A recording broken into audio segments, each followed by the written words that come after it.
tell y'all the truth about Canelo. Easy, man. Cakewalk. Easy. Y'all sitting up here, y'all praising this dude was nothing. No, bro, I know Crawford, and he's different. And see, the only thing different here is Canelo is not a bigger guy at that weight. He's not like he's standing 6'1", 6'2" like before. Terence Crawford, been amazing with everything that he's done, so. Floyd Mayweather has sent a strong and unapologetic warning directly to Canelo Alvarez after spending time in training with Terence Crawford.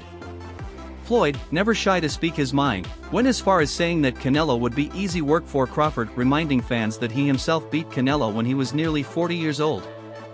Mayweather expressed frustration over the constant downplaying of American fighters, pointing out that people treat Canelo as if he's invincible.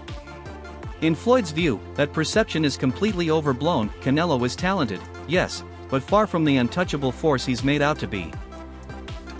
You can take a guy like Canelo, this guy can do, he can pick and choose who he want to fight. And I'm gonna tell y'all the truth about Canelo. Easy, man. Cakewalk. Easy. Y'all sitting up here, y'all praising this dude was nothing. I was almost 40 years old when I cooked this dude. Easy.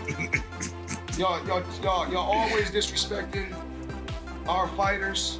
Live, only on DAZN, June 28th. Jake Paul versus Chavez Jr. Buy now at DAZN.com/boxing. Jeff Mayweather views Terence Crawford as a truly once-in-a-generation fighter, the rare type who can move up multiple divisions and still remain dominant at the very top.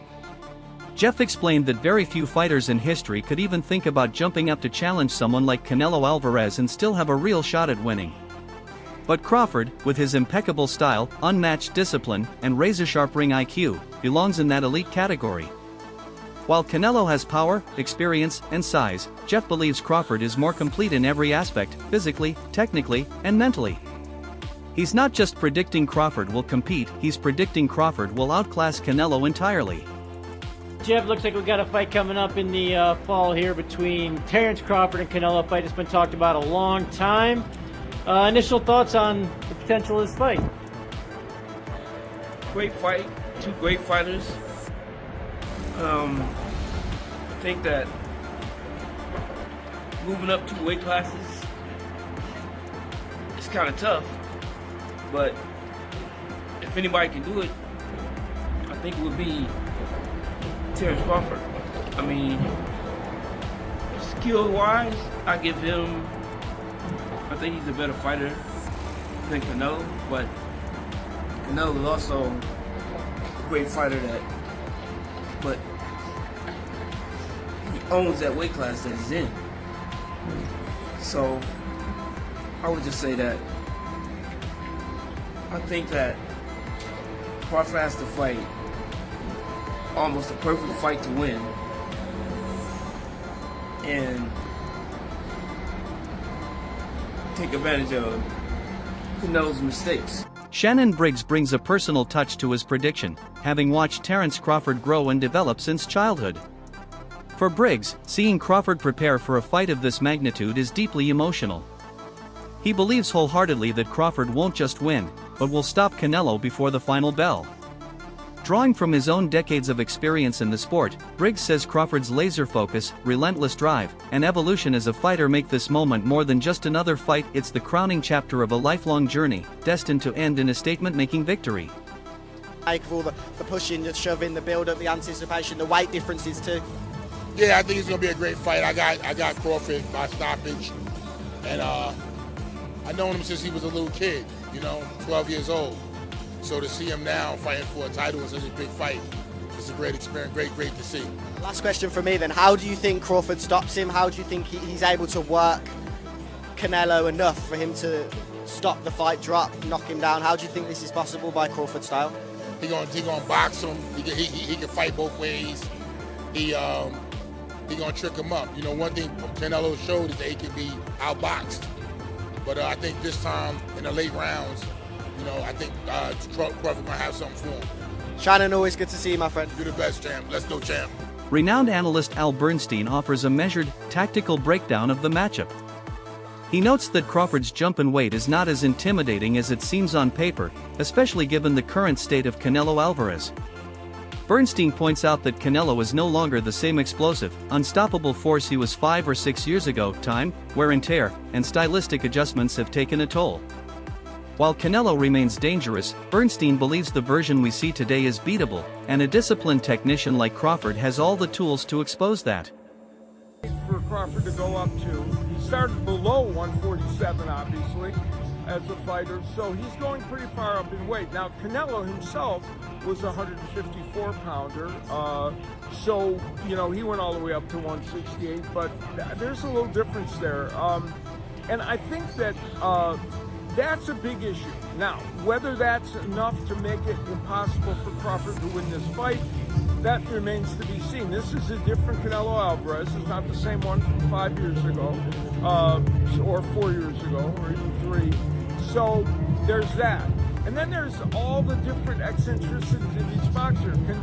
For Crawford, he's not going to hurt Canelo. But Canelo, almost nobody hurts Canelo. He's got a rock chin. But can Crawford, who isn't always a volume puncher, make sure that if he's being the boxer puncher, he throws enough punches to win every round? Right. That's important. Right. And for Canelo, if he doesn't hurt Terence Crawford, which he might, can he sustain in those later rounds where we've seen Canelo Alvarez from time to time just fade a little bit? Crawford's a very good fighter into the later rounds. You know, we saw him stop Porter, and we've seen him have other excellent performances. So, you know, there's a lot of those questions swirling around. But right now, I don't know if I could pick either guy, really. I would have said Canelo Alvarez before. Crawford's fighting style is built on finesse, adaptability, and precision.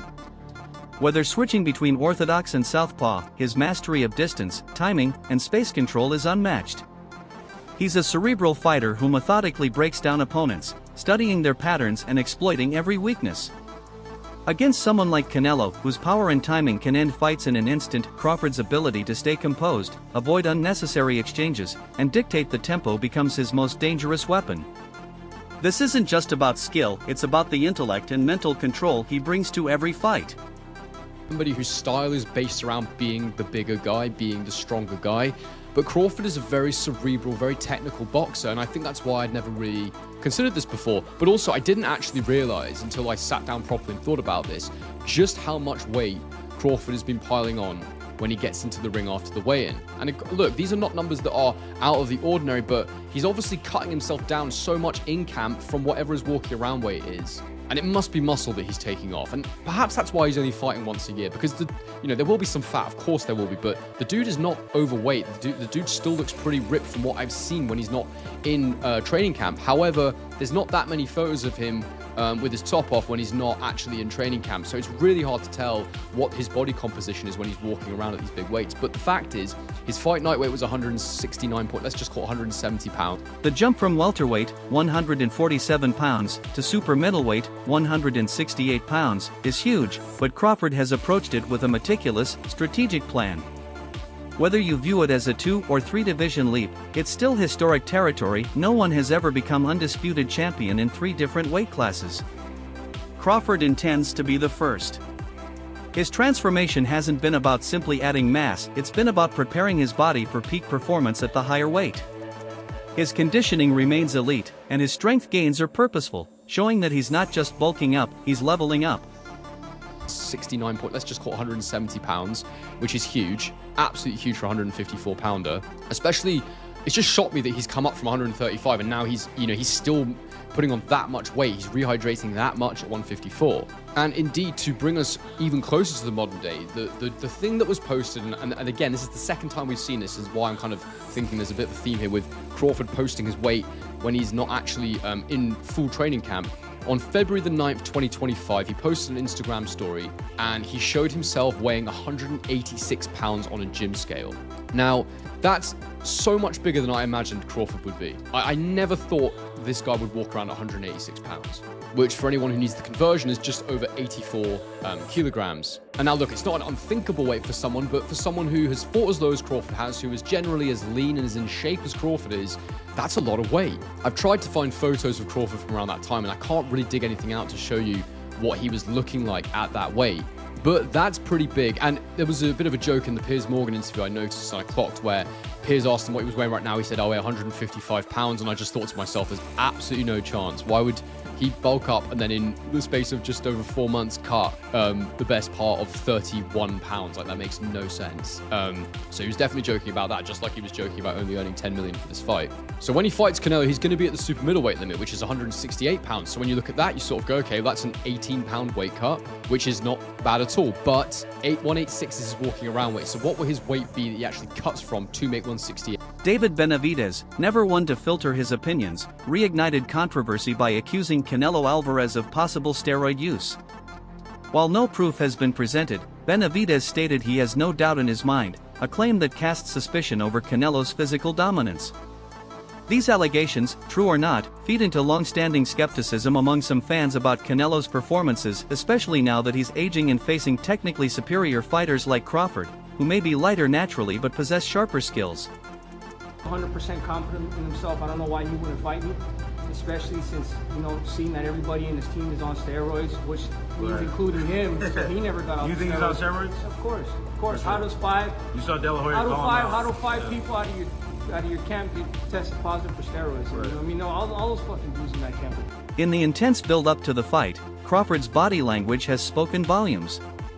During a face-off, he shoved Canelo, a deliberate move that sent a clear message: he's not intimidated by the bigger man or the more famous name. Analysts like Showbiz the Adult see this as a pivotal psychological play, proof that Crawford is stepping into this fight with an aggressive, dominant mindset. He's not just moving up in weight, he's moving up in psychological warfare, aiming to win the mental battle before the first bell. Canelo uses his legs, he uses his core, and then his neck itself to lift up Bivol like Bivol was a featherweight.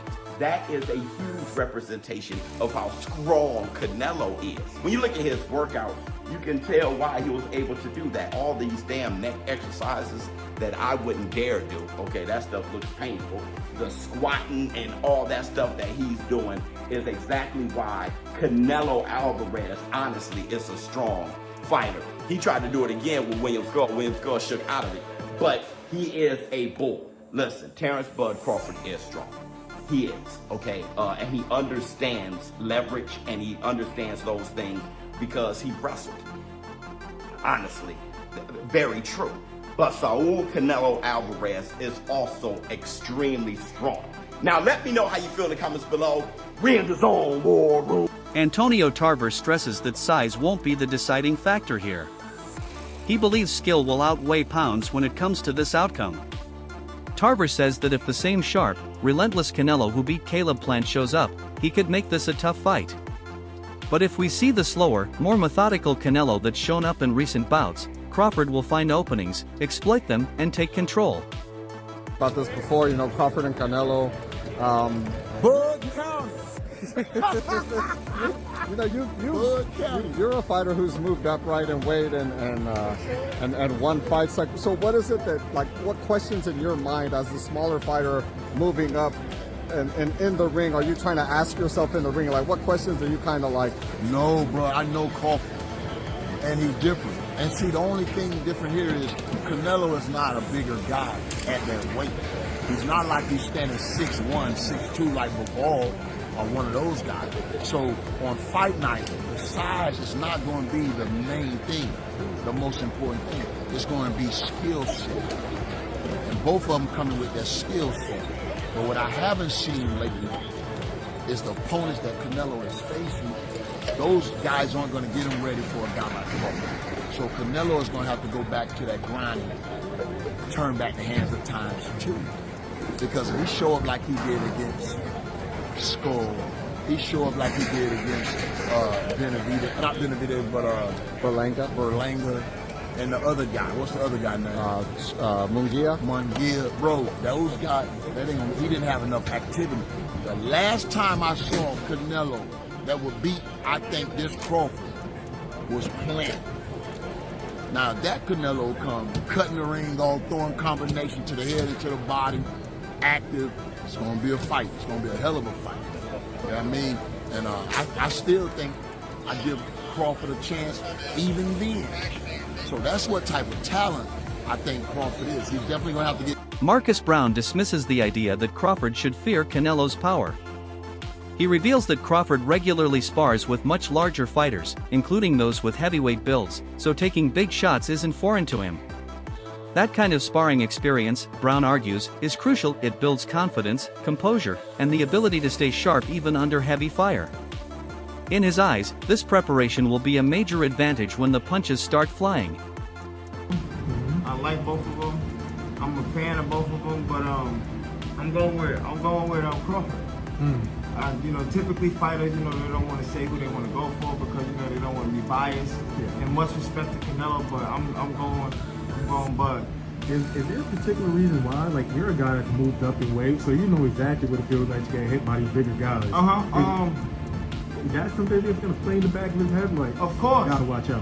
It is, but it's not. Because at the end of the day, it's not like he just been in there, got in there with somebody bigger than him. He's always probably been sparring with bigger guys, you know what I'm saying? Mm-hmm. It's that boxing IQ, which, you know, William Skull didn't put up no fight, but he showed somewhat of a blueprint to get this guy, you know, in a space where he's confused. Yeah. And he can't touch the target that's in front of him. Yeah. You know what I'm saying? And I just think Bud got that IQ. Jose Benavidez offers short but powerful praise. Terence Crawford is a beast. Coming from a fellow fighter, that statement carries weight. Regardless of any personal rivalries, Benavidez respects Crawford's warrior spirit and sees him as the superior fighter in this matchup. Still, some fans and analysts worry about Crawford's ability to absorb Canelo's power. Canelo's knockout history, especially against dangerous punchers like Edgar Berlanga, fuels those concerns. This fight is shaping up as a classic clash of styles, precision versus power, timing versus brute force. First of all, he got to go in there, and he just got to fight him, you know what I'm saying? He got to go in there, I think Crawford just got to go in there and do what he got to do, you know what I'm saying? He got to just be Crawford, you know, show his IQ, show him why he's a two-time undisputed, you know, world champion, and go in there with confidence, you know what I'm saying? That's all it is, you know, it's a big weight difference, a big weight jump, you know, that could be a difference in the fight, you know, because obviously, you know, it's like me jumping up to heavyweight. Obviously, I'm a feel the power, I'm a feel that size difference, you know, compared to my other fights. So I just think that he got to go in there and just be himself. And I said, if he loses, you know, we'll just all know that, hey, you know, he just jumped up 2 weight classes to be great. You know what I'm saying? It's not, he can't really, he's testing himself. He's testing himself a great fighter. So, and I don't doubt him, you know, I don't got no doubt in my mind. You know, he's a 2-time undisputed world champion for a reason. So, you know, and I don't think none's gonna phase him in that fight. You know what I'm saying? Maybe the power, maybe the size, you know what I'm saying? And, you know, Canelo, he's not knocking Canelo out. So, he just got to go in there just IQ. Would you lean towards Canelo still in that fight? I got faith in him. I think Crawford could do it. You know what I'm saying? I think he could do it. Just like I said, just the size. The only shit that throws the fight off is the size and, you know, obviously the power. And Canelo's IQ too, because Canelo got IQ. You know what I'm saying? And Canelo fought a lot much bigger guys. You know, so I know the Crawford's power ain't gonna phase him. I know Crawford's size ain't gonna phase him either. You know what I'm saying? So, but for me, I think it's a 50-50. Critics also question whether Crawford's resume includes enough elite names to prepare him for a fighter like Canelo. Even Canelo himself has raised the point, asking who Crawford has beaten at the top level. Crawford's response was short but telling: Canelo will be that first elite test, and that's exactly how he planned it. This fight, for Crawford, isn't just about winning titles, it's about cementing his legacy and proving himself on the sport's biggest stage. This is why people are disliking Canelo. He's a 2-time undisputed champ, and people are quick to say he doesn't want to fight people, he's ducking people. He's only fighting easy fighters. That's the reason why he keeps winning. Well, let's look at his resume. 23-0, 22-0, 43-0, 35-1, 32-5, 42-1, 19-0, 21-0, 30-0. If these people were so easy, haven't they lost prior to fighting Canelo? When Canelo asked him, who have you fought? Crawford couldn't even name one person that was a great fighter. So why don't fans say that about Crawford? The truth is that when someone wins too much and they keep winning over and over again, That's when people want to see you lose. Why do you think they always bring up the Bivol fight? Do you realize that he moved up in weight to light heavyweight to fight their best champion? Canelo's fighting easy people. Well, it's different when you make it look easy. Canelo has been fighting all these people, and when he wins, he makes it look easy. And people are quick to judge and say, well, he's only fighting easy fighters. But you're not seeing him train. You don't know how many hours he's investing into his training daily. It's easy for you to say outside the ring. Do you realize before he became undisputed, every single person he had to beat had a world title? They had a title for a reason. So he was picking and choosing, I need to fight this champion and beat them all.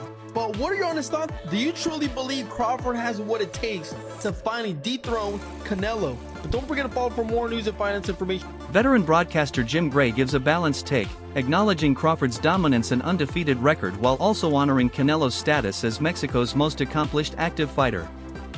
For Gray, this isn't a mismatch, it's a genuine 50-50 battle. It's a rare meeting of two greats, where both legacies hang in the balance and where the winner will claim a defining career moment. Well, Crawford, who do you expect to be just a little greater on September 13th? You know, it's so hard to tell, but the bigger man, I mean, I don't want to get hit by Canelo ever. And when you've weighed so much less, I mean, I don't know what Terence will come into the ring, but you know, he's coming up in weight significantly, and, you know, that seems to me would favor Canelo. By the other token, you know, Terence Crawford's been amazing with everything that he's done, so I can't pick a winner. If I did that, I'd just run into the casino right now and bet and wouldn't even look at the fight and then just go cash my ticket. But I don't know. When you start predicting these things, nobody knows. And anybody who tells you they know, they're just BSing you. Do you consider Canelo even a little greater than Chavez, who you interviewed and covered? I do. Why is that? It's harder to win now. That's it for today's coverage. Stay tuned for more updates as the countdown to this historic showdown continues, because if the build-up has been this explosive, the fight itself could be unforgettable.